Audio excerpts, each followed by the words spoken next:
Welcome to Wildlife Outdoors with your host, Russell and Jose. If you have a passion for conservation of the outdoors, or you're enjoying a calming hike in the mountains, an exhilarating kayak trip on the river, feeling a fish on the end of your line, cooking on an open flame in a primitive campsite, or stalking big game, just waiting for the perfect shot, you're in the right place. So put on your boots and polarized sunglasses and come along for the ride.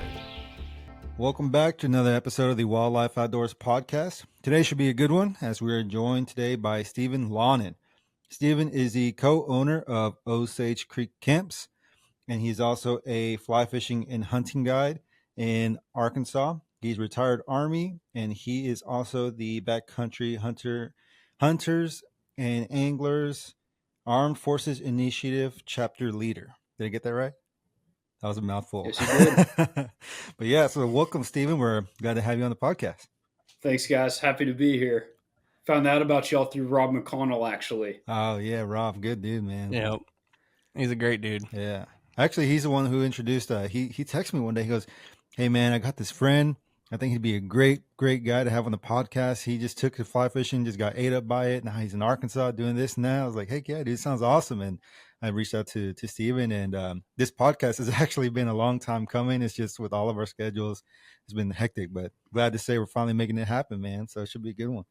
Definitely long time overdue. But it's what are the odds that it's another, Texas to Arkansas type of thing? Rob's down in Texas, Steven's up here in Arkansas, Jose's in Texas, I'm in Arkansas. It's like it was meant to be. I didn't even make that connection. That's wild.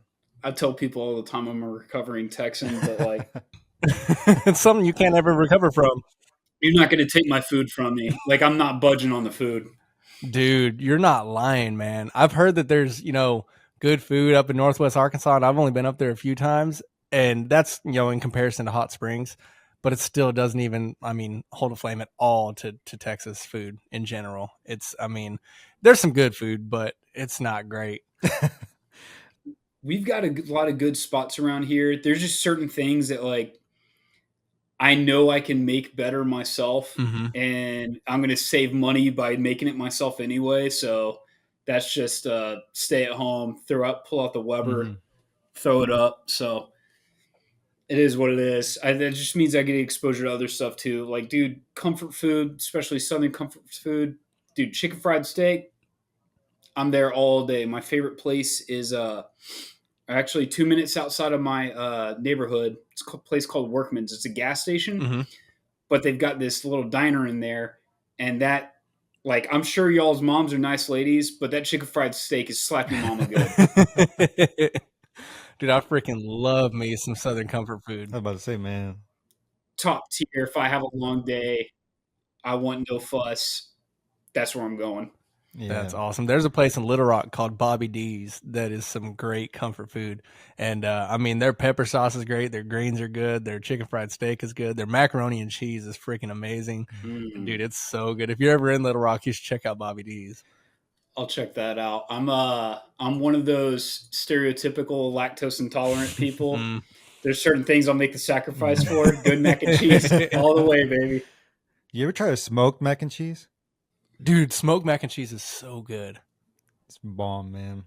See, and it's weird because I'm not really a cheese person as it is. Like, I'll eat cheese on pizza, nachos, and mac and cheese. The only cheese in a block that I'll eat is smoked cheddar. Stuff with little diamonds on the side of it. But other than that, I'm really not a big cheese fan, and I cannot stand half melted cheese, on a burger. You just throw cheese on. Oh, dude, I can't do it. It's a texture thing, I think. I've got a trick for you. I learned it right before my family vacation this year. It's a Gordon Ramsay thing. So you take some butter and oil, you put it in your nonstick skillet, take your cheese, throw it down, and let it melt on the verge of is this too much? Right at that moment, put your burger bun down on that cheese and then twist it. And it's going to fry the cheese. It's going to melt perfectly to the bun. Take it off. You're good to go. Dude, it'll change your life. So you get a little bit of that crunch. I can't live without it now. Yeah, it gets crunchy, especially on the edges. It's good, dude. Dude, that sounds really good. Dude, I'm going to have to try that. That sounds really good. It sounds like a stellar grilled cheese move too, man. Mm-hmm. Dude, I didn't even think about that. I do like me some grilled cheese with some tomato basil soup. Oh yeah. Or a panini. I have a panini press, and I like to make a lot of paninis. But it's gotta have sourdough bread for me though. Like that is for a good grilled cheese, the best. I've never liked sourdough bread until not this past summer, but the summer before. I went back to Alaska, and sourdough is a huge thing up there. And I mean, sourdough pancakes, sourdough French toast, sourdough bread with every meal. Like it's sourdough. Like they have moving companies up there, sourdough moving companies, and sourdough gas station. Like I don't know. There. I'm sure there's something why it's like that, but I don't know. But there's sourdough freaking everywhere.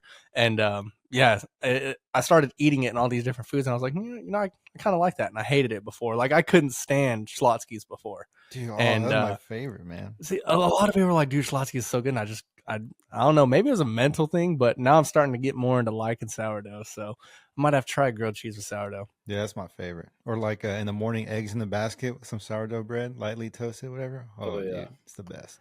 That sounds good. Really good stuff. So, well, enough about food. I mean, we'll sit here for hours and talk about food. You know me. But so we're talking about, you're obviously the co-owner of Osage Creek Camps and also Osage Creek Outfitters. So how did you come about that? So I'm co-owner with my wife, and our marriage has been based around water from the beginning. We first got married. We lived in Brenham, Texas. Mm-hmm. And Lake Somerville, Jose will know, is a Corps of Engineers lake. It was about 7 minutes up the road from us. And this was during the lockdown of COVID. So there was nothing to do. So we just ended up spending our dinners or evenings at Lake Somerville fishing. I found out I'm too impatient for conventional tackle. There's only so many times I could throw out a Texas rig and reel it back in. Saw fly fishing, picked it up. It was just done. Have not been able to let it go. I go to sleep thinking about it. I wake up thinking about it. Osage Creek is right by my house. It's one of my home waters. It cuts right through Rogers, Lowell, and I was working as a guide at the time, and for me, there was a pretty big commute. I was driving about 45 minutes each way. But what was cool was our lodge's clients, they would bring their customers out to go fly fishing, right? And I was guiding for pheasant and quail at the time too. But the bulk of these people had never seen a fly rod before, much less picked one up. And there is this mental archetype, if you will. When you think of fly fishing, you think of like classic river runs through it. Mm-hmm. White dude that looks pretty wealthy in the middle of a stream, casting these beautiful casts. And I started fly fishing with a $50 fly rod from Amazon. And so it was rough starting. I was at that break point. Most people will get about 2 months in, and they're going to want to do one of two things usually, is reach out for help or just quit. So I drove out to Living Waters Fly Fishing in Austin, Texas, Round Rock, which is the benchmark that I compare fly shops to. Mm-hmm. And legendary guide Marcus Rodriguez was there, and he was just in between clients hanging out in the shop. I thought he worked there. He kind of does, but not really. And he spent about 45 minutes just casting with me and fixing my issue, and done. So where Osage came into fruition was I left that job. I was working in construction. I ended up losing that job, and I had been flirting, as everybody that is into fly fishing is, of, oh, maybe I should open up my guide service, or maybe I should open up a fly shop. I came home, and the day after, it was like past the feeling sorry for yourself period. Now you're starting to look for jobs again.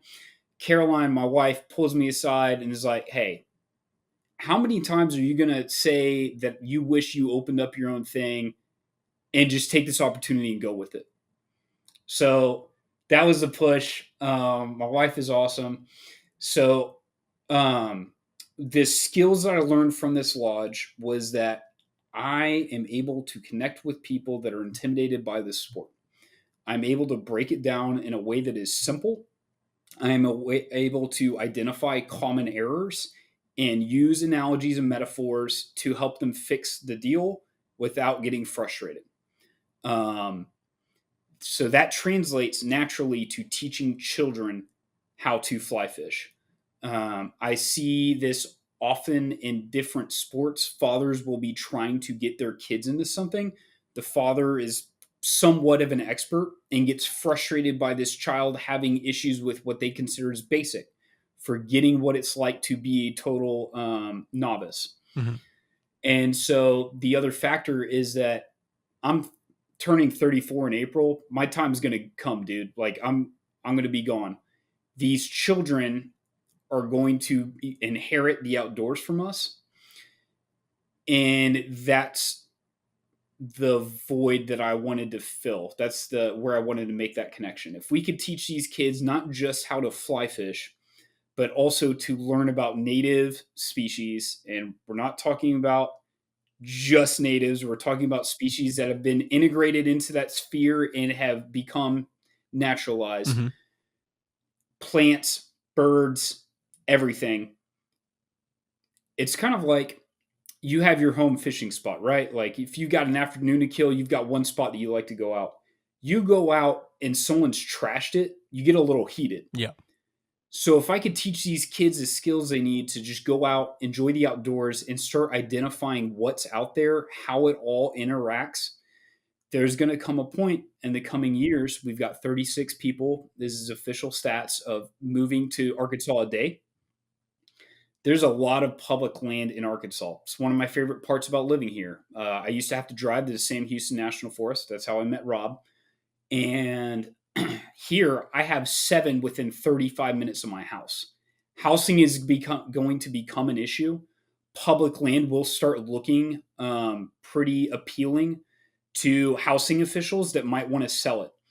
If these kids, when they come into that time, have made memories there, know the benefits and connections that we get from going to the public land that our tax dollars pay for, they'll say, no, this is Arkansas public land.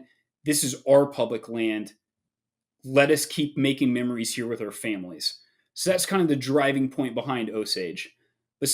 It's basically I'm using fly fishing as a vehicle to teach people conservation. I love that. Jose and I are extremely passionate about conservation in general. I like the fact that you talked about native species, because that's something that, I'm extremely passionate about. Native, not only, like you said, indigenous, but also naturalized species, and how they affect, the ecology of the area. And there's a lot of people out there that I don't know if it's due to just not caring or due to ignorance, but they just don't understand how things work and how God created this earth to pretty much balance itself. And human intervention is obviously gonna mess with it. And that's something that, obviously we have growing populations in the world. But if we can find our way to coexist with, nature, with wildlife, and have this mutually symbiotic relationship between humans and wildlife, I think is where we need to get.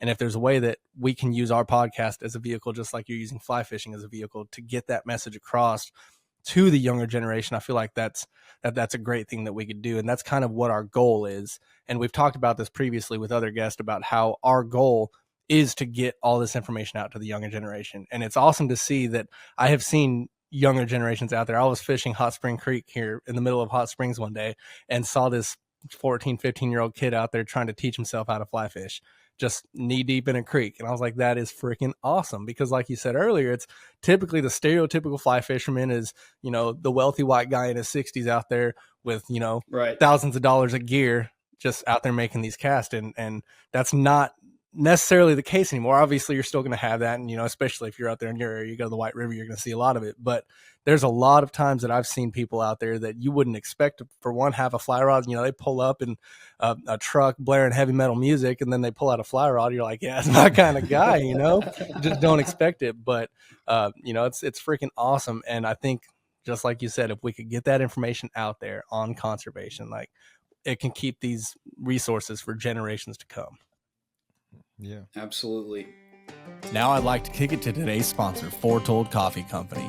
Elevate your outdoor adventures with Foretold Coffee's premium single origin coffees, meticulously roasted to satisfy both specialty coffee professionals and nature enthusiasts alike. Founded by former airborne cavalry scout Joshua Sandoval, his mission is to bring the mountains home with every cup. Experience their 3 flavors, Peruvian cocoa, El Salvadoran bourbon, and Mexican honey, which is my favorite. So check them out at foretoldcoffeeco.com. A perfect example of indigenous versus native special to our area, that's something that I care deeply about, is the Neosho smallmouth bass.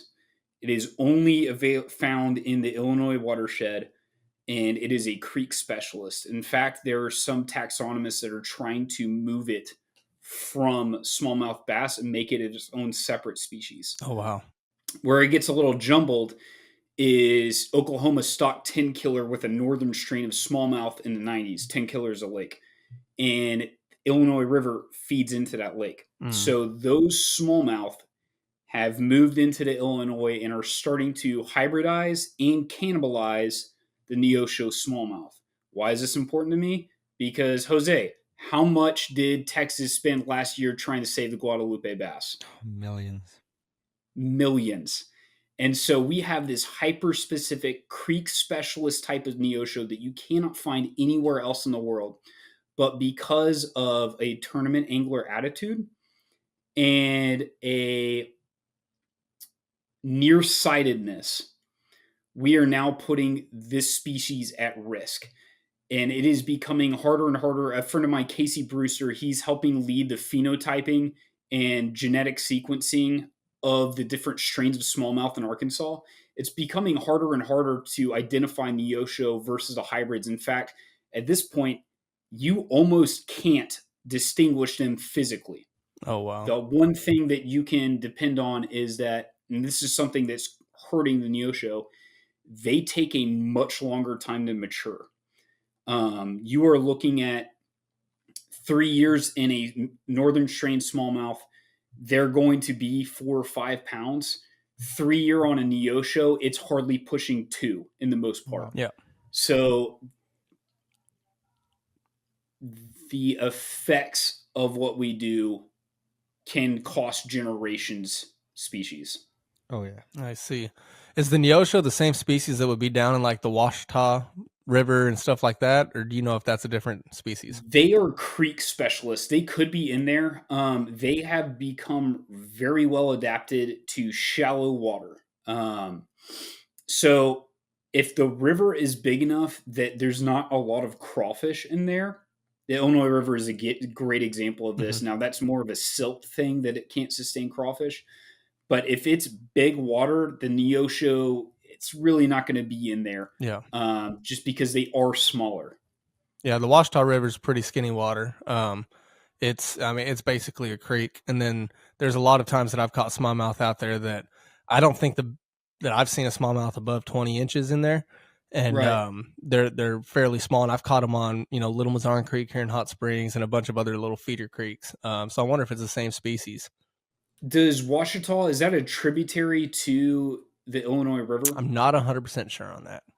Because that's the big thing that'll help you distinguish is they are native to the Illinois River watershed. So if it doesn't connect to it, it's probably not a Neosho. I see. That makes sense. I'll have to go and look that up. I'm kind of hurting my business here. One of the best reads for fish identification and targeting is Fishes of Arkansas, put out by University of Arkansas.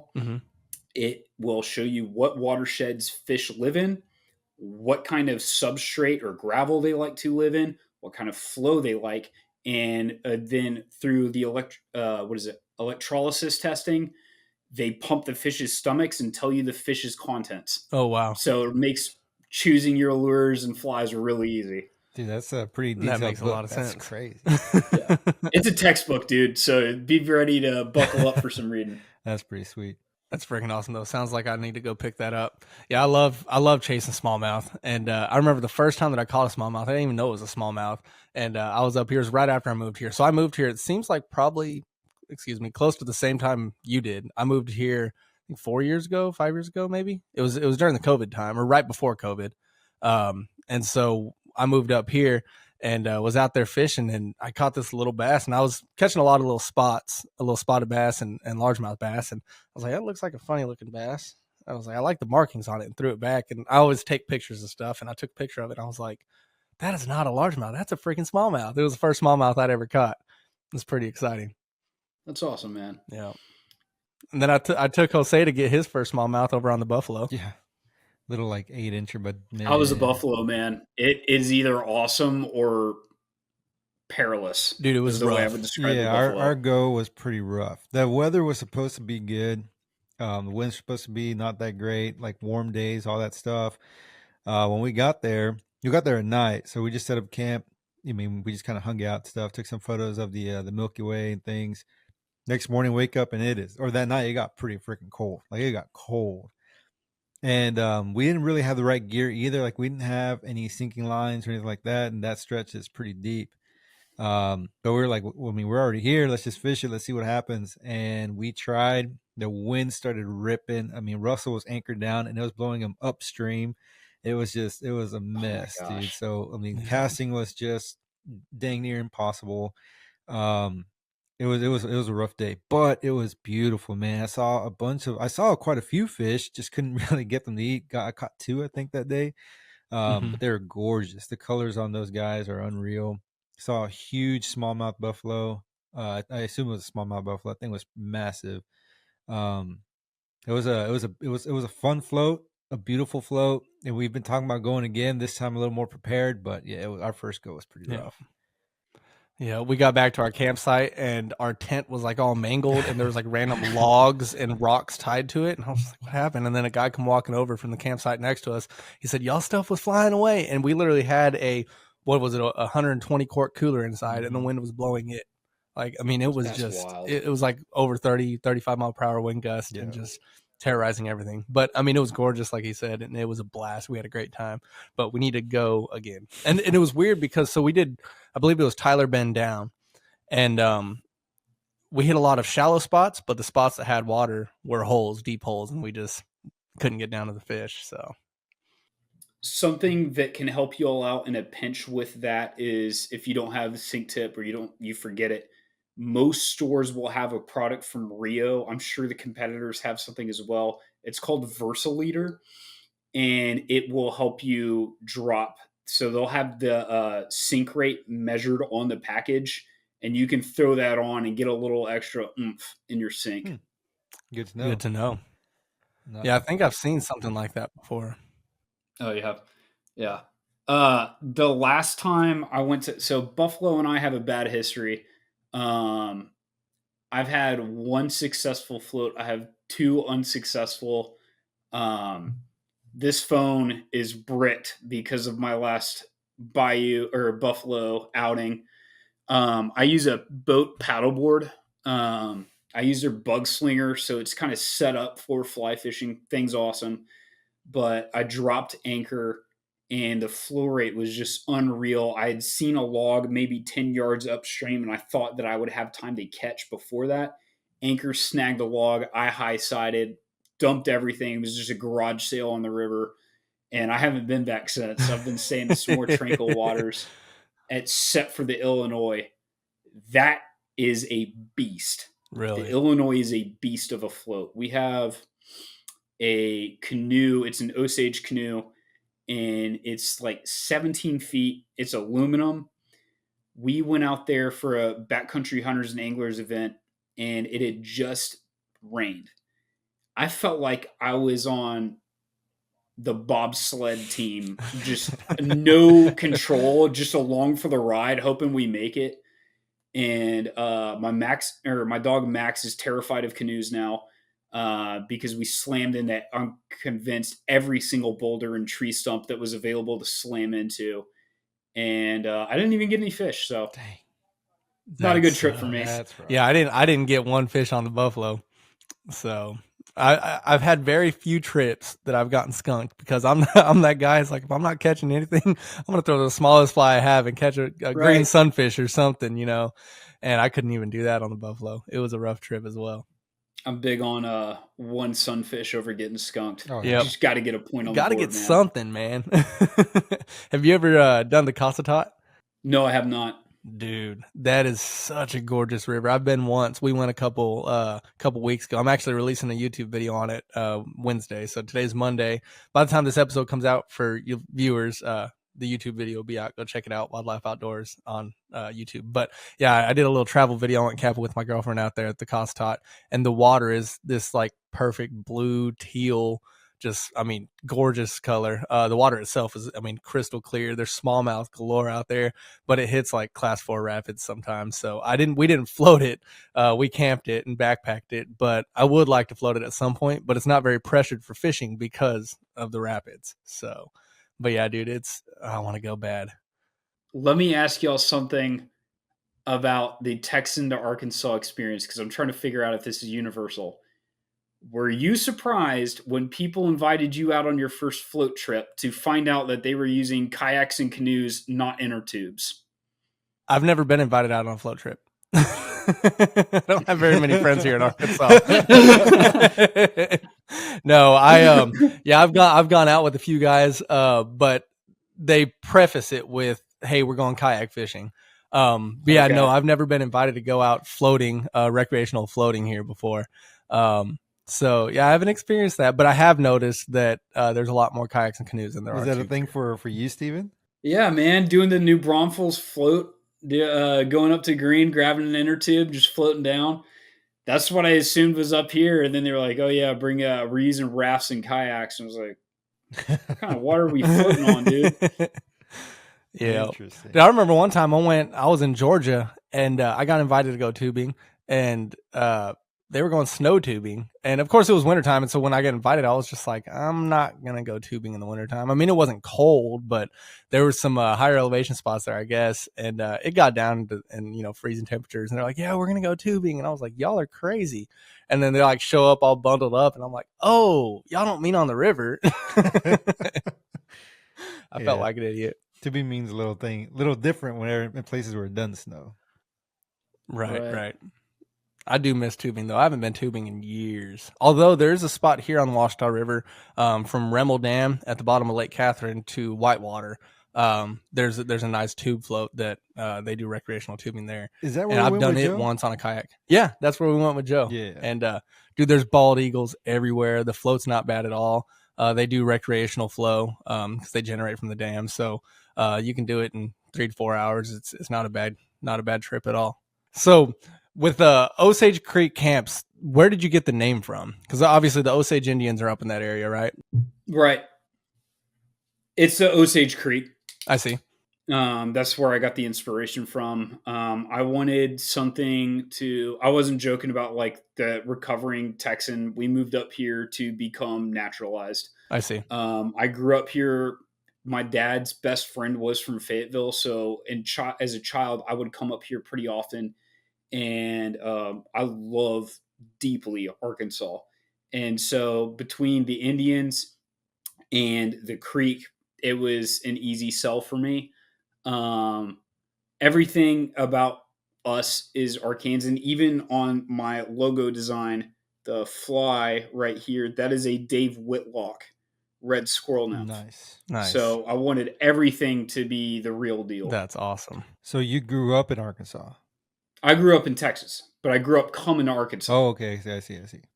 So when or what was it that made you guys decide to make the move to Arkansas? So I'm going to try to make this condensed. So y'all remember getting the COVID checks? Yeah. So we used that while we were in Brenham to launch a very small cut flower operation. So growing zinnias, daisies, sunflowers, the kind of stuff that you would see either in a florist or at weddings, that kind of deal. Mm-hmm. Figured out we had a knack for it. So it was kind of like, where can we go and do this full scale? Because Texas is brutal on flowers. It just gets so hot. Kudzu does great in Texas. But we were honeymooning at Big Cedar Lodge in Branson, Missouri. Drove back through. I hadn't been up here in a couple years. Just fell in love with it. This was probably like 2020, and it was just beautiful. We were looking at each other like, how does nobody know this is here? And so we moved up here in August, and August 21. And unfortunately, about 3 months after that, that's when that article came out dropping Fayetteville as one of the top 10 places to live in the U.S. And since then, the rent's gone up, boys. But we love it, man. Yeah. It's nice coming from a city of 9 million people to like, dude, little things like my wife works at Christ Church in Fayetteville, so she commutes about 20 minutes a day. Mm-hmm. And people will be telling her, bless your heart that you have to drive 22 minutes to work. And I'm like, dude, that is chump change. Yeah. That's what brought us up here, man. It's just the beauty of it. It's way better than a lack of topography and nothing but pine trees, mosquitoes, and copperheads. Yeah. Yeah, that's one thing that when we moved up here and we went back, so we took just the necessities when we first moved up here. And I still own my house back in San Marcos, Texas. And so I just left everything there. And we planned on making a trip back to get everything. And it ended up being a while before we were able to do that. And I put the house on the market for rent. So I was going to rent it out. So I had to go and get everything out of it. And when we're driving back, my kids were both like, I never realized how ugly Texas was compared to Arkansas, because driving down I-35 south of Austin, you start getting, Buda and Kyle and San Marcos. It's just a lot of farmland. So it's flat. And then after they've already harvested, everything's just brown. Well, we're, by that time already used to being up here in the Ouachita Mountains, and everything's green, and we're at the Tri-Lakes area. So there's water everywhere, and you got the mimosa trees here, and you got pink flowers everywhere. And it is gorgeous here. The water here is so clean. I'm not saying that it's not, because San Marcos River is clear as can be, but it's very different topography wise. And so my kids had mentioned that, and I was like, yeah. And then so every time I've been back to Texas since, I think about that. It's like, yeah, it does look a lot different. But if I were to choose anywhere to be in Arkansas, it would definitely be Northwest Arkansas. I like hot springs, but I love Northwest Arkansas. Being up in the Ozarks, it's just gorgeous up there. It's the place to be, dude. We're on the Ozark Plateau, so you're getting I'm not going to spot bust, but I've found a couple spots where like native Ozark prairie that has been untouched. That's awesome. Is still there. So you just got gravel with tiny little shrubs and wildflowers all over it, cone flowers the size of my fist. Jeez. And it's something else, man. Dude, that's so cool. A large motivator of moving here was while I was in the Army, I was stationed up in Alaska. So obviously mountains just out there every weekend. My wife was at college in Virginia, same deal. Appalachian mountains were right there. Mm-hmm. So coming back to Houston could be a little underwhelming. I tell people all the time, I miss the people dearly. I do not miss the landscape. Yep. Yeah, man, I remember when Russ was getting ready to move, we went with him, me, my brother, and my nephew, to help him move. We got in to Hot Springs late at night, like it was dark. We spent all day driving pretty much. So we didn't really get to see anything when we drove in. So the next morning we woke up, and then we decided to go check out town and just get the lay of the land, so to speak. And it was gorgeous, man. There is like I guess they don't call Arkansas the natural state for nothing. It's a beautiful place. Right. Everybody I've met that has been to Arkansas, spent any kind of time in Arkansas, they all love it. In fact, Russ and I, we used to have a teacher in high school. He and his wife would go to Eureka Springs every year to go trout fishing and stuff. And he always joked that he was going to like retire there and whatever. And sure enough, like as soon as he retired, he sold his house, moved up to Eureka Springs. And I think he's now not a fly fishing guide, but a fishing guide up there. And yeah, doing the thing. And then I think there was a guide in Texas who retired and is now living in Arkansas or moving up to Arkansas or something. And but yeah, man, Arkansas is a cool place. I really, really enjoyed going up there. I haven't been in almost a year now, but it's beautiful, dude. That being said, there are like beautiful parts of Texas. I'm gonna be a homer. I don't care, dude. Yeah, no, like the cityscapes, like Austin, Houston, not my thing. But I love the hill country, the small towns like San Saba and stuff like that. Atlanta, I mean, gorgeous places. beautiful. Landscape's gorgeous, but definitely doesn't have the terrain or the greenery that you get in Arkansas. There is a certain magic to it. Beautiful, man. Beautiful state. A lot going on. Yeah, it's awesome unless you're thinking about moving here, in which case it sucks. Stay where you are. It's don't better. do The that. grass isn't greener. Texas has biodiversity. You just have to look for it. One of the most significant sticking factors of fly fishing for me was my friendship with Rob McConnell. He had his book Fly Fishing the Sam out at the time, and I went to go check out a couple spots. Just shot him a DM, like, "Hey man, this spot's flooded right now. The mosquitoes are bad." I kept it short, but dude, I have distinct memories of going to this spot with my dog, and a literal cloud about the size of a basketball of mosquitoes following us on the trail. And I've never seen my dog's ears pinned back like that. If we stopped moving, we were just, I felt like we were going to be carried off into the horizon. But that was awesome. Going to Bushy Creek, or sorry, not Bushy Creek. I love that spot too. Big Creek in the Sam Houston National Forest, throwing out what we could and seeing what kind of species we could get. He actually ended up helping me out because before I was moving, I had a list of Texan fish that I wanted to catch, and the red spotted sunfish was on there.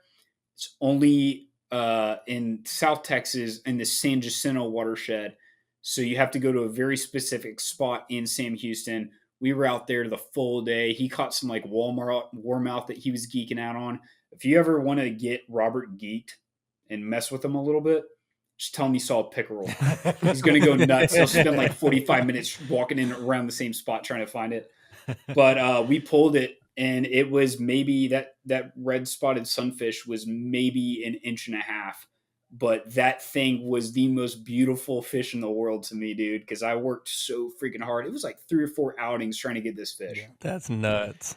Dude, yeah, there was actually, that was one of the first fish that I caught with Rob.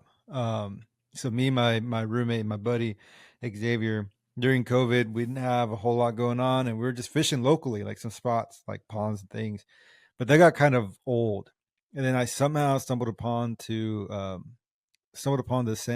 book Fly Fishing the Sam Houston. I don't remember if he posted or somebody posted it, but I was like, oh, that's pretty interesting. So I checked it out, ended up buying it, and read it.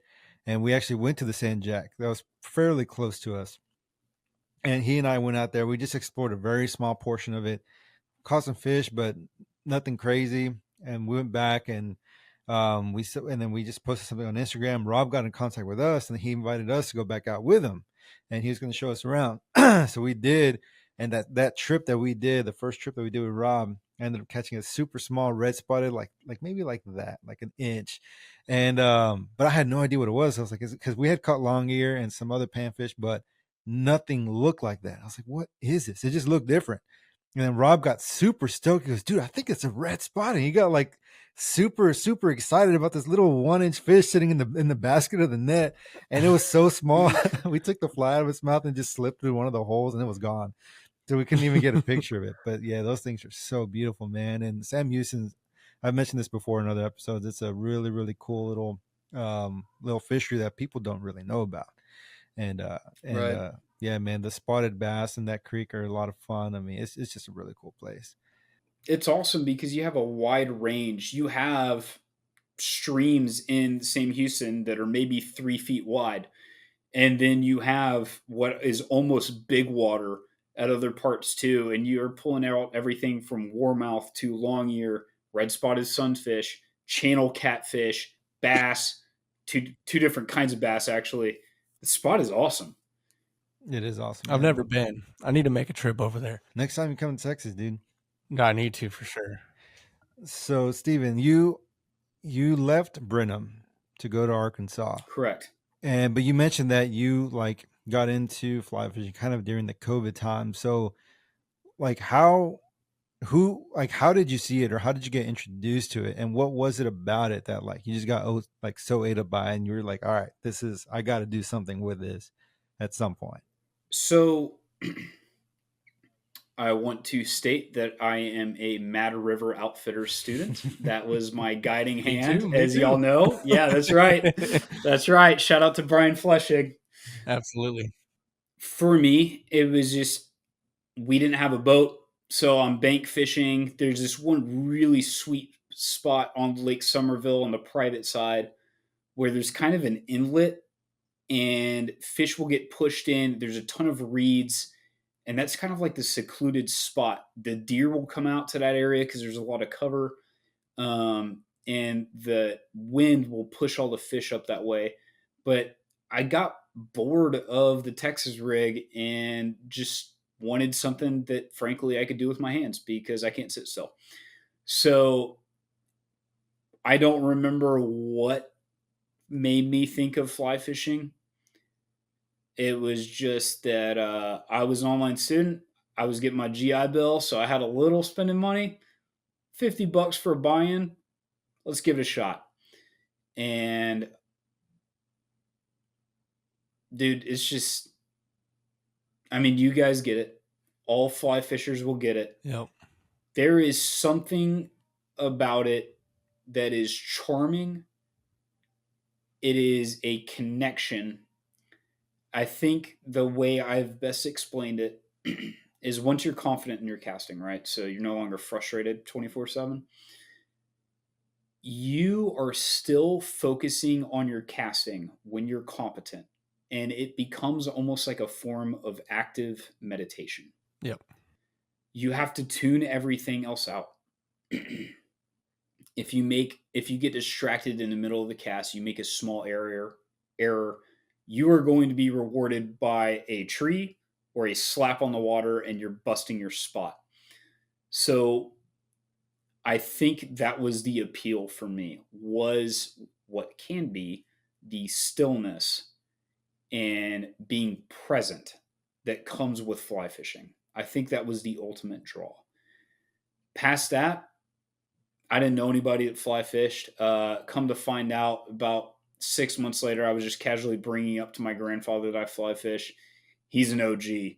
Like, grew up dirt poor in Texas, won his rods by competing because he couldn't afford to buy them. Wow. So we had a little cool connection there. But Rob was my guy for fly fishing. And then my best friend, Roberto Martinez, he was a pretty accomplished bass angler. I was like, dude, you got to try it. You got to try it. I took him out to Fort Sam Houston. He's all decked out. He's got his neck gaiter over his face. And we're using a 9'5" because I only had one rod at the time. And he pulls out maybe a 3-inch long ear. But he turns around. I've got it on video. And I can see his face split in half by that grin through the net gator. And he's sold most of his rods now and is just straight up fly. That's awesome. Dude, it gets in you, man. It does. I haven't met anybody who's tried it and was like, yeah, nah, this ain't for me. It's usually the opposite. They're like, nah, dude, this is the only thing I want to do from here on out. Right. The hard thing with converting people from conventional is there will be a time period normally that people keep their old gear as a safety net. Oh, it's too difficult for casting right now. You just got to kind of make a commitment and say, I'm not bringing it. I'm going to master this. That's where I'm at. I mean, I still have a closet full of conventional gear that I can't remember the last time that I've used it because for one, I just don't care to use it. It's not as challenging to me. Like, I feel like I'm more of a part of nature when I'm out there fly fishing. I mean, anybody can go buy a $15 Rapala and fool any fish into biting, you know, but there's just so much more that you have to be mentally present for when you're fly fishing. And It's a challenge. And I don't know. The only thing I can think is it's the challenge and you feel the fish a lot more is what got me hooked into it. Jose is the one that got me into fly fishing. And, he got me into it. We were over there on the Blanco River and I was using my bait caster and he was fly fishing and I wasn't catching nothing. And he was pulling fish out left and right. And I'm like, what am I doing wrong? Like, I've fished this river so many times. Like, I live right here by the river. And he's like, hey, man, you want to try this? And I was like, I don't know what to do with that thing. And he's like, well, I mean, just basically fling it out there because it was small water. And I just flung it out there first cast, caught a little, 10 to 12 inch bass, and I've been hooked ever since. Like, it was freaking exciting. It's awesome. It's more visceral because we're using lighter test. So we're using the rod to fight the fish. And I think that's what really is a connecting point of fly fishing is we're feeling the fish more. Yep. Absolutely. It's more intimate. I love taking the little 2-weight glass rod out and catching the brim, dude. It's so much fun. Hell, I have a video floating around out there somewhere of me catching like a 16-inch channel cat on a 2-weight glass rod, completely doubled over, peel and drag. Dude, it was so much fun. It was actually there in Houston. It was at a retention pond in Houston. Well, actually, like Richmond-Rosenberg area, but basically Houston. So, yeah, freaking blast catching a channel catfish on a 2-weight glass. Dude, those catfish pull. That's what's a lot of fun is for an urban fly fisher is in Houston, especially in the spring area, there's a ton of gullies and feeder kind of streams, and you got them in your neighborhood. You can go down there with that 2-weight, and people will walk by and be like, "Oh, I never would have thought of fishing that out there. I've got a trip in Colorado in 6 months. Maybe I should practice down there." It's like, dude, come on. Yep. They're in here. Let's go. It's here waiting. I think something that would be really cool is catching one of our one of Houston's like ancient alligator gar, like the ones that reach 7-8 feet. Mm-hmm. That on a fly rod. Oh my God, that would be insane. Talk about a ditch tarpon, man. That would be epic. Right, man. Epic. I was casting at some of them in Venice, Louisiana one time, and they were just true dinosaurs. The boat didn't even scare them. You know, I was out there, we were with a redfish guide, and we weren't seeing any reds, and just these massive 7-8 foot alligator gar cruising by, and I'm just trying to slap my fly next to them, like just to, you know, try to make them mad and get them to bite. I mean, it was just, I wanted one so bad. I mean, they're 10 feet away, but they wanted nothing to do with the fly. They don't get old and dumb or old and big by being dumb. That's true. Very true. Yeah, those things, I mean, God, it's hard to believe that they have changed very little from their inception pretty much. They are like literal dinosaurs, but they're just right. And one, it's also very cool to know that, or to be able to call them native to Texas. Like, these fish are just incredible creatures. And I've seen videos of people catching them, and for their size, it's crazy how acrobatic those things can be. It is insane, dude. Like, they'll tail walk when they're hooked up. It's wild. It's wild. Yeah, it's crazy. Have y'all seen that article of the guy that caught the melanistic alligator gar? I've seen the photo. No, never read the article. Dude, it looks crazy. It's completely black with like a white mouth. And dude, I'll have to find the article and I'll put it in the description, but I'll send it to you. Didn't Steven, he catch it? Dude, that's sick. Didn't he catch it somewhere near Houston too? I think so. Yeah.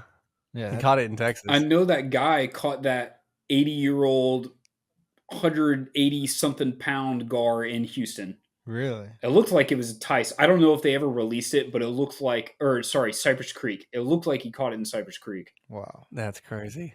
Dude, I've talked to people that go out there and night fish for him, and I would love to fight one on a fly rod. I mean, I caught a 50 plus inch redfish on the fly rod on a 9-weight, and that was fun.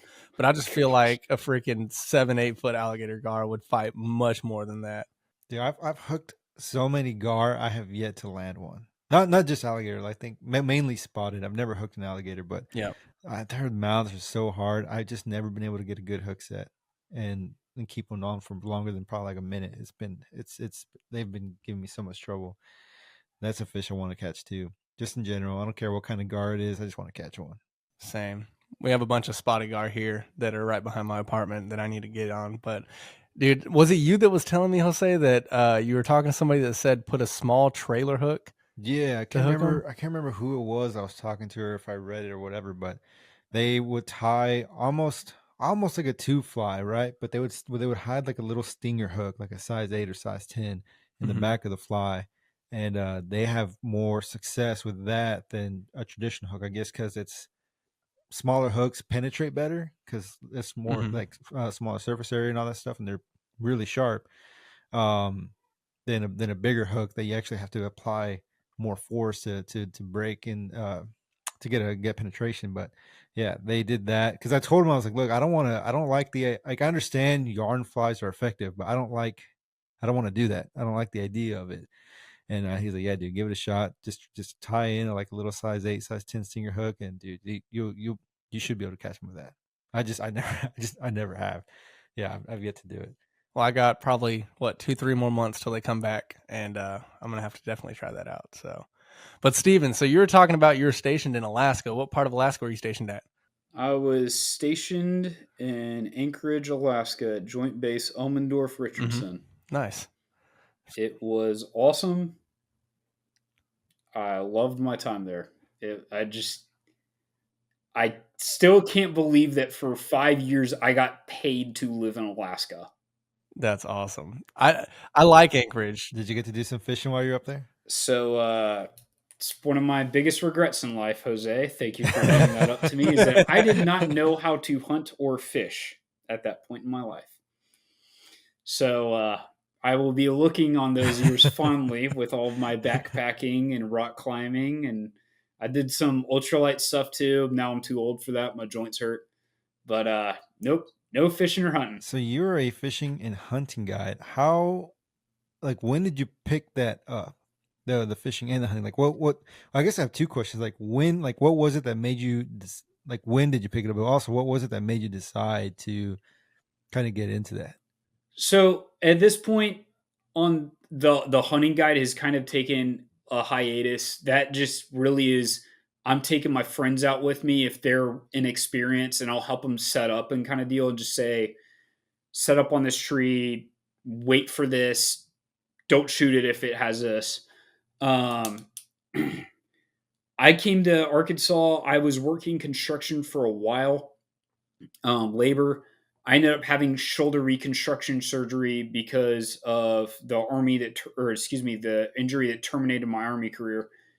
And obviously, I had to leave that job. I was at a backcountry hunters and anglers event. I was there for the purpose of networking to find a job. Friend told me that his lodge was short a guide, and if I felt confident enough to teach people how to fly fish, told him yeah. So Spring Valley is the name of the lodge that I worked for. They are based out of Decatur, Gravette area of Arkansas. Those were awesome years for me. I got to work with a bunch of good dudes. There's something about the camaraderie in the military. Guides kind of have it. I would imagine that firefighters feel the same way. But like, we're out there, it's terrible weather. The client's treating us like garbage, and we just have to put up with it for a little bit. And then our chef, shout out to Victor Castro, we would come back and he'd have like surf and turf waiting for the guests, but he'd like save a little for the guides. So we just go into our little guide room and we just be shooting the breeze, eating, and just joking about stuff. It was awesome opportunity. It taught me a lot about myself. If it wasn't for that, I probably still would have ended up guiding. I don't think I would have done it very soon. I think it would have been, oh, I'm retiring from corporate for 20 years. I'm going to guide on the weekends. This was definitely a push that was beneficial. On the pheasant and quail, that was more of a, we're setting the birds out 3-ish hours before the clients get there or are ready to hunt. And then we're going out in the field with the dogs to work those birds. I love fly fishing. There is something about upland bird hunting that just touches my soul in a way that nothing else does. And I think it's watching the dogs work. I love watching them catch a scent. And then there's this thing, Russell, I don't know how familiar you are with upland bird hunting, but you're normally using 2 or 3 dogs. There's this thing called breadcrumbing, where a dog will spot a bird and will point. Next dog will see that dog pointing and will point at that dog, and then it comes down the line. It is the coolest thing to watch That's because those awesome. dogs are hyped up, ready to go, and you can see by the quiver of their legs and their tail that it is all of their self-control that is preventing them from going after this bird, and they're just begging you, please send me. I am ready. It's awesome. Bird hunting is You ever dope. try waterfowl The hunting? only bird hunting I've ever done is dove hunting, so haven't experienced that, but did I want to? That was my first like hunting foray. Was Caroline taught me how to dove hunt her parents' property. That's awesome. Have you ever been waterfowl hunting? Once. I went out with a group called Darby's Warrior Support. They are a veteran duck hunting outfitter based out of Stuttgart area. I had a great time. We had too many people in our group, and just people couldn't sit still. So we walked away, I think, with 5 birds. Caroline had it rough. This is a group that only serves traditionally special operations veterans. So all male, most of them were pretty big dudes. So Caroline's gloves and boots were oversized. So she was freezing cold the whole time. So she was like, I think I'm ready to try other forms of hunting before I go back to duck hunting. Right. Dude, duck hunters are a special breed, man. They're something else. They're kind of like steelheaders, I guess, for like the fly fishing equivalent. Those guys Right. are hardcore.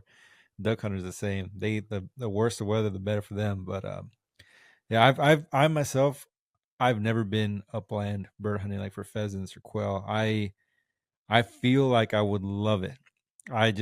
I don't know, that to me, 'cause I like bird hunting in general, like dove hunting, love it. Duck hunting, one of my favorites. Never had the chance to go upland hunting. But man, there is something about watching dogs work. Like we would take in college, we'd go duck hunting on the coast a lot. My buddy bought a black lab, named him Cy.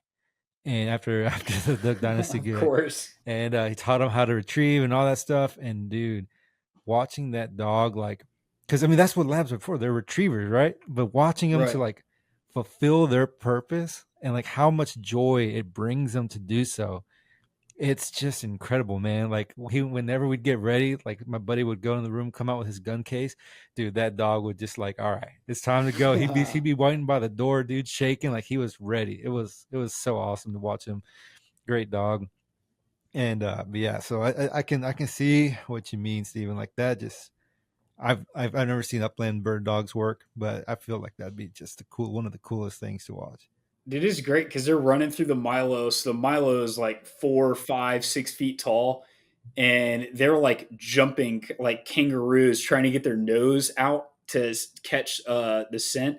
And then they'll be in the middle of a hop. They'll catch the scent and then turn their body in midair and just take off.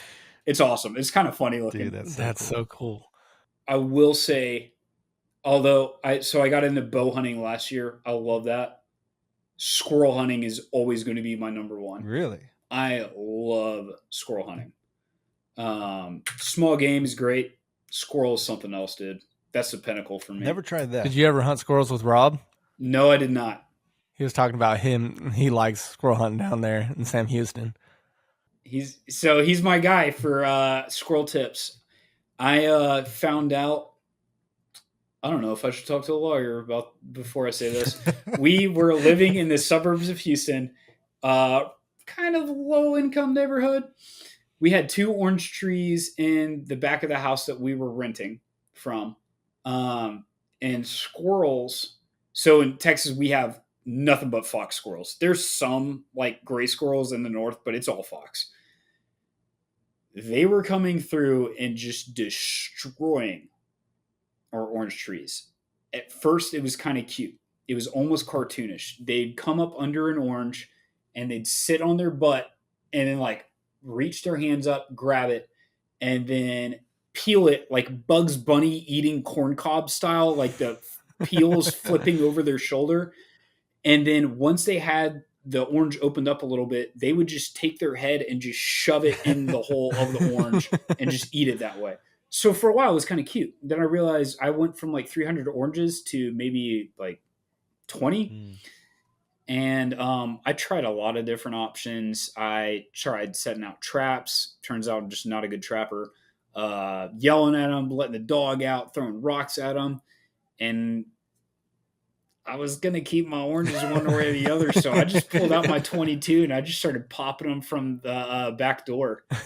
And it was one of those things that established my philosophy and who I am on hunting. I remember I shot my first one and it was, I just killed this animal. I'm not going to waste it. Yeah. And so my wife and I had never tried squirrel before. Squirrel dumplings are a standard. But I wanted to get a little bougie with it just because my wife, I was already impressed that she was willing to try it, but I wanted to make sure it was a good first try. So I made a French mustard gravy that you would normally prepare rabbit with. As a fallback, we threw in a couple of chicken thighs with it just in case we didn't like it. We'd still have something to eat. We didn't touch the chicken thigh. Like, I didn't want to eat it. That's awesome. And so that was where the squirrel hunting obsession came. I love it. That's awesome. Yeah, dude, I've gotten a couple squirrels with a blowgun in a suburban neighborhood, so I'm not sending blowgun. Yeah, that is metal. That is awesome. I freaking love a blowgun, dude. So we bought them actually kind of as like a joke thing because I saw online that you can get blowguns. I still have it. It's like right here in my closet. So we bought these blowguns with paintballs. So we could go in on the back of Jose's parents' property, and me, him, and his brother could have paintball fights with blowguns, and it was a blast. Except for the fact that the paintballs wouldn't bust. They would hurt, but they wouldn't bust. Right. But it also came with they call them broadheads. They're basically a simple blow dart with a pinched end, so it's a little bit wider. And I've gotten. I mean, now that I know about conservation and laws and stuff like that, I don't condone this, but I was like 18 years old, didn't know any better, was out shooting dove and squirrel in the neighborhood with a blowgun. And I'll tell you, dove is a resilient animal. There was one that I put 4 darts in before I got it. And the only reason I got it is because the 4th dart pierced its wing. The other 3 were sticking out of its chest, and it was just hopping around from rooftop to rooftop. Like, dove are resilient. Dude, Eurasian collared dove are really tough too, man. There was one time we were going out, we were hunting in South Texas. It was for this, it was the Challenge Sportsmen of America. We would volunteer and we would like essentially be the bird dogs. We would just go out and pick up the birds and clean the birds for the participants.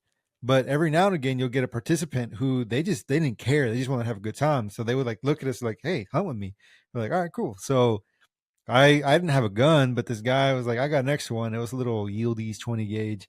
And dude, there's a Eurasian dove flying, and I popped it twice. I know I hit it because I saw feathers both times come off it. I was like, dude, there is no way this thing's still flying. So I watched it. This thing flew like 400 yards across the canal into the neighbor's like farmland, and then I just see it just dive, like take a nosedive. I was like, well, I can't get, dude. I couldn't get across the canal. Bait. Yeah, there's no way, man. I was like, Jesus, those things are wildly tough. It's insane. Dude, I freaking love shooting collared dove. For one, because no limits. Secondary, they have a lot more meat than a typical, morning or white wing. Like, they're almost like eating a pigeon, dude. And I like pigeons too. Huge. Yeah, dude, pigeons are great if you're in the country. I would never eat a city pigeon. But if you're eating a grain-fed pigeon out, dude, they're amazing because their freaking breasts are so huge. It's just like dark meat chicken, you get a bunch of it on there. I love eating pigeon. When we would hunt in Kingsville, there was a landowner who would let us hunt on his place, and he would get some pigeons on occasion from time to time. And I remember my buddy shot one, and we were comparing the breast of the dove. Well, actually, we shot 3. We shot a Eurasian, a pigeon, and a regular morning. Dude, we were looking at the breast of all 3. The differences are noticeable. The pigeon is so huge. It's crazy. Almost like a freaking Cornish hen. Yeah, pretty much. It's wild, dude. Yep. But speaking of squirrels, you ever seen that guy on YouTube? He built a catapult. It would launch the squirrels off his. Yes, dude. I forgot about that dude. And then there's another guy. He built an obstacle course for these Yes. for these squirrels. They're like, well, if they're gonna get to my feeder, they're gonna have to earn it. So he built all the like wipeout style like obstacle courses. And he would have cameras out there watching it. It was awesome, dude. The quality of it was crazy. Like you got to think how much money he put into the cameras for this freaking obstacle course for the squirrels. It was crazy how acrobatic they are. Yeah, those little guys are wild. It's like a squirrel Rube Goldberg machine. Like he makes it so extra. Yeah, dude. But that's what makes me love it.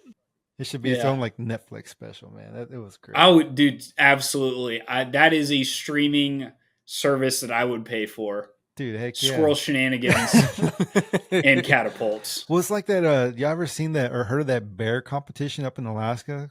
Like every year they see which bear can get the fattest, and they have like different. Oh yeah, Fat Bear Week. Yeah, and people vote on them stuff. Dude, some of those things are tanks, like massive. It's crazy how big some of them can get, and it's weird because they're always like once they get really big, they're always like pear shaped, and they just look so funny. They're just like a blob on the bottom. Very rotund, those fellas. Oh, for sure. Dude, I want to get a bear too. I've heard bear roast is really good. They say black bear when the blueberries are in season. Apparently, it's like some of the best fat that you can get. Like even the fat turns almost like that bluish purple hue, but also get some of the sweetness from the berries. So people will like take the bear meat and then cook it in that blueberry-ish bear fat, and they say it's just incredible. Like some of the best bear meat or meat in general you can get. Dude, that sounds good. I would say that's definitely something you could do in Alaska. That was like one of the best parts. Hiking in Alaska in the springtime, the blueberries are just out there, so you could walk along the trail, pick stuff up. Here in Arkansas, though, I think they eat a lot of trash, man. That was we went on a spring bear hunt this year or 6 months ago, whatever. And we had been setting up bait for a week, 2 weeks. We were trying to give these bears diabetes, dude. We were throwing out all kinds of Hostess and like just syrup. But the day we got in our stands was the day that the oak trees decided to drop their acorns. Oh, nice. And I was really upset, not just because I knew the bears weren't going to come. It was mostly because my wife had said, like, the day I was leaving, if we're having a baby, especially a boy, I think a bear rug would look really cool in the nursery. And I was like, I've let down my son. I've let down my child. Damn. So I guess it's safe to say that you didn't get a bear. I did not get a bear, but we're going out again. Well, when does bear season end? So there's spring and I think fall bear seasons. Spring this year was measured by quota. So I think there were 300 tags, if I remember correctly, released by Arkansas. So each day that you were going to hunt, you had to check to make sure that the quota had not been reached. I'm not sure how the fall season works. Maybe it's a winter season. I'm not really sure.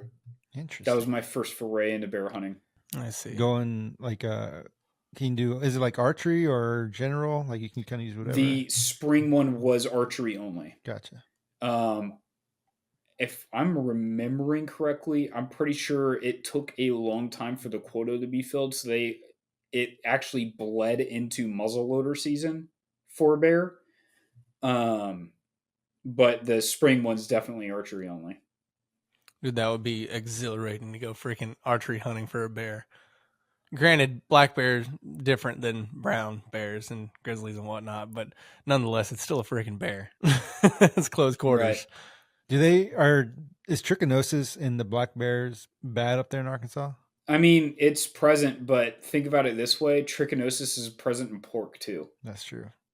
So it's there, but if you're cooking your meat properly, it's not a big deal. Yeah. And typically if you're cooking bear, you're not going to be eating it, rare, are you? Right. Maybe like for like back straps or something. Mm-hmm. But I mean, I've got a freezer full of feral hog right now, and I ain't worried about trick from that. You know what I mean? Yep. So it's going to get ate. Yep. That's for sure. Dude, wild hogs is surprisingly pretty good. I really enjoyed the hog that I've had. I know a lot of people don't like it. I've only had it a few times that I really liked. Yeah. I know a lot of people aren't really into it, but I can't say I've ever had a wild boar dish that I didn't like or that was bad. Like it's been pretty good. I am disheartened to find them more and more often in Arkansas. I have a friend that his dad has property out in Chapel Hill, and part of that is crops and orchards. He also raises deer out there, but he has lost tens of thousands of dollars to hogs, and I I have a little beef with Texas's management of hogs just because they've allowed for the commercial hunting. That just means that those people have no incentive to actually rid the hog issue. Mm-hmm. Arkansas, I'm very proud of them. There's no commercial hunting allowed, and it is only season appropriate equipment that you can take them with. But I mean, I saw them in Weddington last year. There was about 12 of them, big old sow leading them in front. I was out squirrel hunting. I just had my 22. I might get some hate for this. I don't care. I hate hogs. I dumped my whole mag of 22 into as many of them as I saw just because they cause so much damage. They kill quail, they kill turkey, any ground dwelling bird or animal, they will destroy it. They kill plants by the root.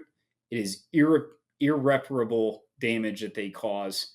And that being said, Arkansas hog, there's a lot of acorns that they've been eating, a lot of fungus too, because of how wooded this area is. Yeah. I made a roast for some friends last week and trussed it up real nice, threw on some rosemary in there.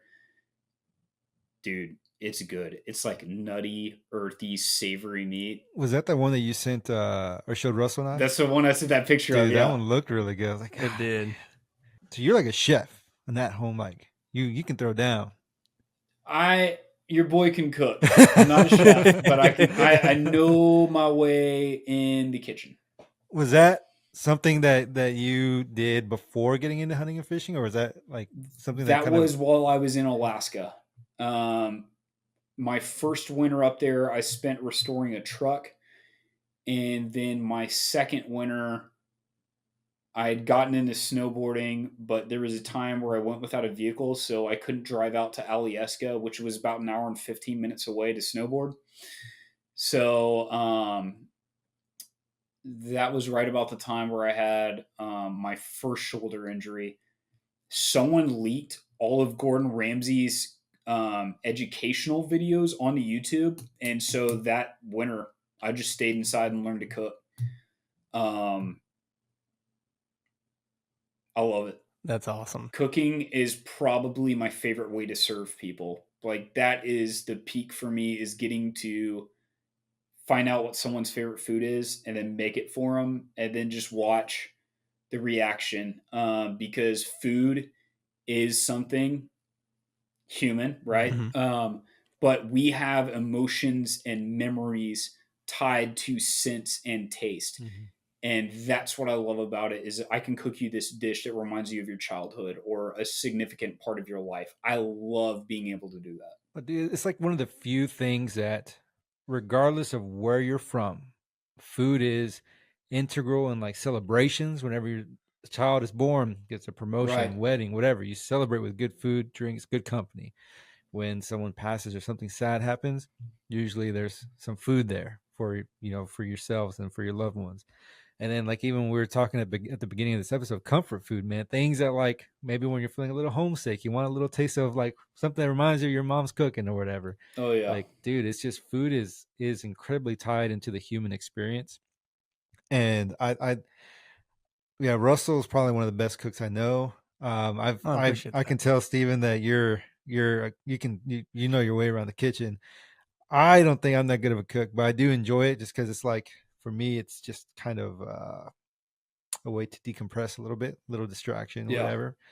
But yeah, man, like being able to cook or just being able to just do some stuff like that is pretty awesome. Just and what it can do for what it can do for other people too. Oh, like for you sure. were saying. Yeah. And that's one thing that I miss about Texas is, we're talking about me not getting invited to go tubing here. Like I don't have a large group of friends here in Arkansas that I did in Texas. And I used to host all the time in Texas. I love cooking for people, whether it was, cooking, steaks on the cast iron inside the house or grilling, a roast or a rack of ribs or a brisket out back. Like I was always cooking for people. Cooking and making cocktails are like the two things that I used to do for everybody. I mean, hell, one night, not too long before I got married, to my now ex-wife, I had how many, like 20, 30 people over at the house one night, Jose. We ended up running into a couple people. We were out at the square in San Marcos, ran into a couple people from high school, and freaking everybody just came. And I was whipping up drinks and cooking food for everybody. And that's just one thing that, I really enjoy serving people, like you were saying. I don't drink now.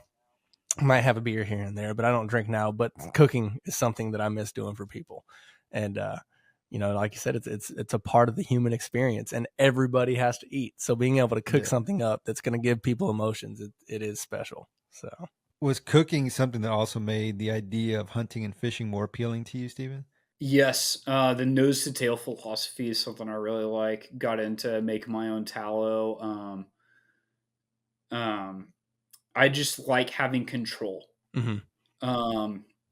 So for example, the meat I buy from the store. So I'll go to Sam's and I'll ask for the chuck roll, not the chuck roast, but I'm paying about $100 for a 20-pound cut of meat. And then I'm grabbing my knives and I'm butchering it myself. It allows me to portion out my steaks the way I want them. I'm getting way more meat. And I think on my last one, I paid $100. And when I got Denver steaks out of it, I got 3 chuck roasts. I've got tons of grind for burgers and stew meat. And then towards the edge of the chuck roll, you kind of get this like baby sirloin, baby kind of ribeye. Essentially what it came down to was about $3.99 a pound. Oh, wow. Once I cut everything up. So the money savings are there, but it's just like fly fishing. It's kind of intimidating to get into. But at the end of the day, you just find a fat seam or a soft tissue seam, follow it with your finger. You'll see where the muscle separates. Follow it with a knife. You're good to go. Like I said, it gets you more control. I like my steaks not like huge, but about 1.5 inches. And this way I get it cut every time. Perfect. I like my steaks the same way. And that's one thing you were mentioning earlier about there's certain things you don't order when you go out to eat. Steaks is one of those for me. I will not order a steak because I know the way that I like it cooked, and I have my cast iron hot as can be. It's going to have rosemary, garlic, and thyme in it. Cook it with some butter, and it is going to be cooked rare every single time. And it's going to have it's going to have a crust on it. You take your fork or your knife across it, you're going to hear the scrape across, but it's going to be rare in the middle. And I can't. It's rare that you're going to find that out and about. And it's like, I'm not saying that I'm a great cook, but I know how I like my steak, and I'm not going to go pay $30 or $40 for a steak that's not going to be the way that I do it. So I'm the same way when it comes to that. Dude, we got to move on from food. Caroline's downstairs cooking jambalaya right now. I've been smelling it and holding it together this whole time we've been talking, but y'all are putting me over the edge. Yeah, jambalaya sounds amazing. I love Cajun food, dude. Boudin, crawfish etouffee. Dude, we have a life group at church here that they have a class that's led by somebody from Louisiana. It's cooking like a Cajun life group, and it's like, and they're doing their life group launch next week. I'm like, I think I'm going to join that life group. Get you in the door, dude. Right, dude. I freaking love Cajun food. And one of my favorite things, like next month and the month after, are going to be great because I know that there's going to be at least one crawfish boil I'm going to get invited to, and I always take the scrap. Like if they're going to offer it, I'm going to take the scrap. Of course, not the tails and stuff that everybody's bit off of, but any of the other ones and claws, and then of course my scrap, and then any spare meat. And dude, I make an amazing jambalaya with crawfish, and then I'll make a stock out of the crawfish shells and claws, and then I'll chop up the meat and then make it just like a normal jambalaya. Oh, it's so good. Making myself hungry now. We're like torturing Steve. Dude, I mean, it's easy for that guy because which classroom are you going to go into? The one with coffee and donuts, or the one that's assaulting you with the Trinity as soon as you open the door? Right. Pun not intended. Yeah, I freaking love it. But hopefully if I do join that life group, I will get some some tips and tricks that I don't know, and be able to step up my Cajun cooking a little bit. Because that's one thing that there's not that good of Cajun food here in Hot Springs. There's a handful of places, and none of them are really good. I have been disappointed by Cajun, barbecue, and obviously Tex-Mex moving up here. So those are the three that I'll do at home. You know, surprisingly, the last time Russell and I went to the Buffalo, we stopped in at this little Tex-Mex place. Actually, wasn't too bad. Yeah, I was very surprised. There's another one over in Murfreesboro. Have you ever been to the Little Missouri River, dude? Mm-mm. So it's kind of like how you have a love-hate relationship with the Buffalo. That's my relationship with the Little Mo. I have been 5-6 times, and I've made it out one time without falling in the water because it's a slick substrate there. And every single time I go, it's sub-freezing, and I fall in the water and end up getting water in my waders, and it's a miserable trip. And it's my love-hate relationship there. But every time I go over there, I do eat at a little Mexican joint they have over there called Talinga's, and it is true, authentic Mexican food. And it's the only true, authentic Mexican food I've found in Arkansas thus far. And it is so freaking good. And they got all the aguas frescas. The price is good. Like, it's really good. The service is good. Yeah, the service is great. But yeah, if you ever want to go get on some stalker trout and you're down in the area, the Little Mo is not a bad fishery to go to. So just of course, try to keep your footing. Sure. I do need to give out one spot that I found that is worth the venture. It's a truck. It's called La Carreta.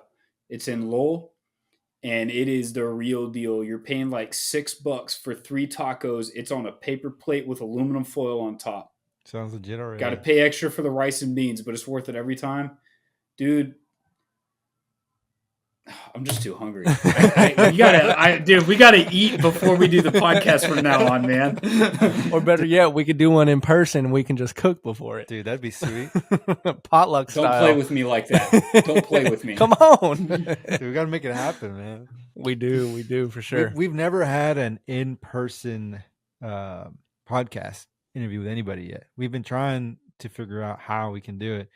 And then for Russell's birthday, we were thinking about having a special episode. It's coming up in April where we can do one at there was actually a guy in a fly shop on the coast in Texas who offered up his place if we want to do it there. A little special in-person episode there, but we just haven't figured out like exactly how to do it all. Trying to figure out logistics. But my birthday is, like you said, your birthday was in April. Mine's April 26th. Our first episode launched on April 28th. So my birthday, the anniversary of the podcast kind of all falls in one. And so I want to do a celebration. This, I guess, is going to be the first announcement of it. I want to do some type of celebration. I don't know where. I would like to do it in Arkansas and find a smallmouth river and do it in the area. The thing about that is majority of our listeners are in San Antonio, Texas. So it's like San Antonio, Texas, Houston area, and then Sweden is like our third. And then from there, it's a lot of cities. I mean, I think we've hit 290 something cities and 23 countries. So we've been all over the place, but the top listeners are San Antonio, Houston, and Sweden. So it's like, do I want to be that far away from listeners? Sweden ranking up there is surprising to me. Dude, it's nuts. It's crazy. That's Jose, cool. When's your birthday? November. Okay. Yeah. November. My birthday is April 24th. So wow. We should do this. Yes, dude, let's definitely do it. I'll go up to, maybe dude. So Stephen, I haven't told you, but Russ and I were talking. I'm going to try to go up to Arkansas in March. So maybe we can try and work something out. Yeah, dude. Do a little meet up, fish, whatever, man.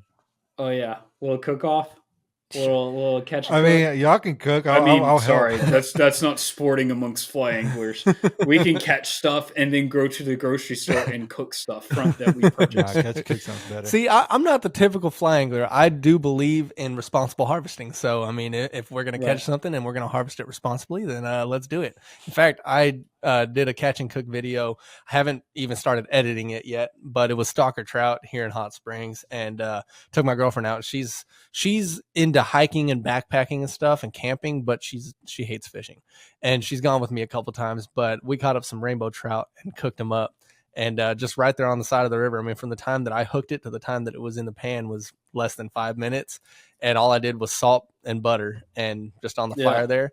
And she's like, oh, this is so good. She was kind of iffy at first because I literally just cooked it with the skin on and everything. I said, eat it with the skin. It'll peel off the bones. And she was iffy, and she took a fork and she's like, oh, this is so good. And it was amazing. And so I definitely want to do that again. Dude, it's so weird to me that, like, especially because I coming from the conventional side of things, like that tourney bass angler mentality where you throw all the fish back. You don't even think to keep it. And then people will, like, it's like blasphemy to like keep a fish, even if it's, I don't know, dude. It's wild to me. And this was, like, again, before I even got into fly fishing, but now as a fly fisherman, like, I really don't care. Like, I will keep fish from time to time. I haven't on a while, but especially on the coast, because I love saltwater fish more than freshwater fish. But dude, it's mind boggling to me that people won't even, like, entertain the idea of keeping a fish from time to time. At least it's just crazy. I was having a pretty rough week at work. This is back while I was working in construction. My wife was like, "Hey, I surprised you with or she surprised me with a campsite at Parker Bottoms on Beaver Tail Waters, and we went out trout fishing. I brought some back. I got home and I felt like I had shot a songbird because I filleted 3 of them. The 4th one was like beautiful orange pink flesh like salmon. And I realized that was a naturally reproducing trout that I pulled out of Beaver Tail Waters. That's the only time I've felt like, oh, I feel guilty. That one kept me up at night for a little bit. I was just like, Yeah.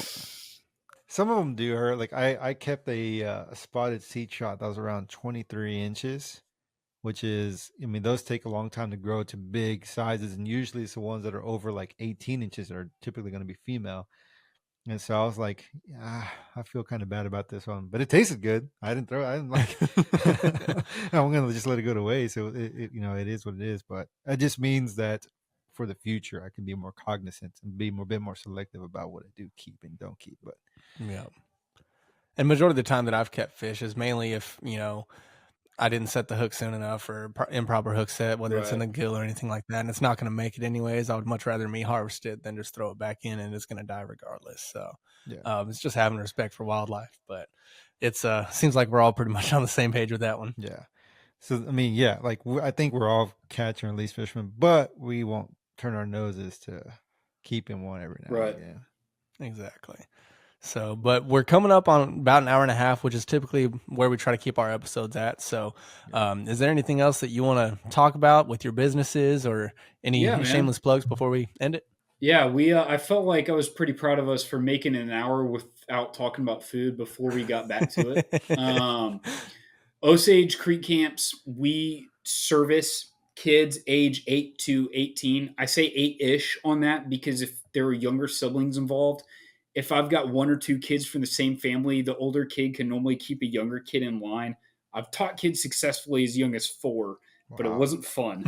I've got spring classes coming out. That's going to start in March. I'm doing them in Fayetteville and Bentonville. They'll be running March 25th and 28th to May 13th and 16th. I supply all the kids with flies, rods, and necessary equipment. We use the Echo Gecko rod. I adore that rod. I find myself pulling it out for myself more often. It is 3 and 4 weights, but what's great is not only are they shorter, what makes these different relative to like the Reddington Minnow is the handle cork is actually thinner. So kids with small hands can get a full grip on this rod. So that's really nice. I'll also be doing a spring break camp. That's going to be 18th through the 21st. That's going to be at this time 3 different bodies of water, 1 each day, so that kids are getting experience on different types of water movements. And then in June, we'll be having all of our summer camps starting. We'll cut those off by the start of July, just so it's not like soul crushing heat. I do take pride in the fact that since we are a warm water fish camp, Kids don't need to worry about waiters. It doesn't need to be a huge, big trip. I'm teaching this kid how to find a creek and go fishing. Yeah. Outside of that, we have been picked up by University of Arkansas, their greenhouse recreation program. That is a outdoor entrepreneur support program. We're getting a grant and an intern, and we're getting to work with a bunch of outdoor entrepreneurs. That is going to be awesome, including our official partnership with Arkansas Game and Fish. So that means our fishing derbies, the outdoor nature centers that Arkansas has set up, will be starting to move into those spaces. Outside of that, I am available come March for fly guided trips. The way I do that is a little different than most guides. What I mean by that is, Jose, if you booked a trip with me come March 18th, March 14th, I'm going to call you, or a little bit earlier, whatever, and I'm going to say, Jose, what creeks are near you? What bodies of water are near you? Like if you had an afternoon to go fish, where do you think that you might go? And then I'm going to take you out there. I'm going to teach you about that water. I'm going to teach you what lives around the water, and then teach you what lives in the water, and then how to fish that water. By doing this, not only am I encouraging you to go fish more often, because it's not like a once a year trout trip that you have to save up for, and then you come back, sweet, that's great, I can't wait to go again next year. I'm getting you to go back to that spot again and again. If I get you to do that, you're going to take care of it, and you're going to start getting upset when people trash your spot. So this is going to encourage you by giving you the tools you need to fish your water by yourself. I'm happy to help you out with that. I'm happy to take your money. But if you go out more often, you're going to be more comfortable. You're going to get more fishing trips per year. You are going to see in real time how decisions affect your water. That also means that you're going to feel more confident in bringing your friends out with you, bringing kids out with you. That's going to get more people on the water. So this is a more organic way for me to get more people fishing. And that is what Osage wants. We want more people fishing on the water so that they take care of the water. That's awesome. I have never heard of any guy doing that before, but that's amazing. If we end up getting a jet boat, I might start taking people on tailwaters, but I know plenty of people that are very, very good guides, and I figure I'll let them have their piece of the pie, and I'll be tackling all the smallmouth and other warm water natives. That's awesome. Carp too. Carp on the fly. We can talk about that later. Yeah, you might have to help me. I'm on a carp mission for 2024. Dude. I know, dude. Both of y'all are chomping at the bit, man. Y'all have been having some trials and tribulations. Oh, absolutely. Absolutely. Yeah. To put it lightly. We could probably do a whole episode on carp on its own and probably be longer than this episode. Let's do it. Bring Rob McConnell on too. 4-person panel. Oh, absolutely. Dude, we should make that happen. I'll have to reach out to him. Sick. All of us, just blow him up. Hey. Well, we appreciate you hopping on. Where can people find you at? So OsageCreekCamps.com is our website. We also are on all the socials on Facebook and Instagram. And then my personal Instagram is STLONON. I did forget, we also do field trips. I have a lot of success in homeschooling groups with that. That's just people that want to get their kids outside. Mm-hmm. They're not really sure if they're going to pick up on fishing. I just go out, think kind of like a naturalist course. I teach them about outdoorsy stuff. We put a rod in their hands. They cast a little bit, and I send them on their way. But Facebook, Instagram, website, OsageCreekCamps.com. And that's about it. Alrighty. Well, I'll put all those links in the description, and we really appreciate you coming on. I feel like, we have plenty more conversations that are going to be had, and you're always welcome back for another episode. But for sure, yeah, we need to do a February food episode where we just talk about food until we can't take it anymore. We need to, for sure, and that's going to be crawfish season, starting of crawfish season. So yeah, let's definitely do that. Let's go. We also need to have you on for your backcountry hunter and angler stuff too, man. That's I how we do. feel about that. I will let y'all know once I have some more stuff for that. I would love to get the mission out. Heck yeah, just Love let us that. know how And we would can love help. to assist in that in any way. For sure. So thank you for coming on, and to the listeners, we'll catch y'all next time. This has been Wildlife Outdoors. Thanks for listening. Follow us on Facebook at Wildlife Outdoors and on Instagram at wild.life.outdoors. Let's go live life on the wild side.